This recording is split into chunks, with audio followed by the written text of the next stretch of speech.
Welcome back to our garden series where we explore different plant varieties and their unique qualities.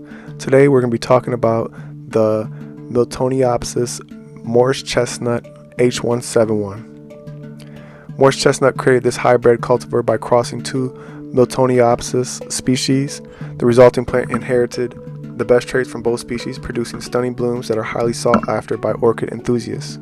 The MILTONIOPSIS Morris Chestnut H171 features large, bright pink and white flowers with a distinctive lip that has a deep magenta color. The flowers can reach up to 4 inches in diameter and have a delicate fragrance that adds to their appeal. The plant has a compact, bushy growth habit and produces several flower spikes per season, making it a great choice for adding color and interest to indoor spaces. MILTONIOPSIS Morris Chestnut thrives in warm, humid environments with indirect sunlight.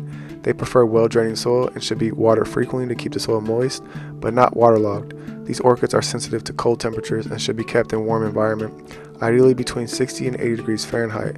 They can be grown indoors or outdoors in areas with mild, consistent temperatures.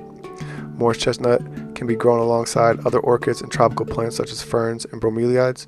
They also do well in terrariums with other moisture-loving plants. MILTONIOPSIS Morris Chestnut H171 is a popular ornamental plant that is often grown for its attractive flowers. It can be used to add color and interest to indoor spaces such as homes, offices, and public spaces. It's also a popular choice for use in flower arrangements and as a gift for special occasions.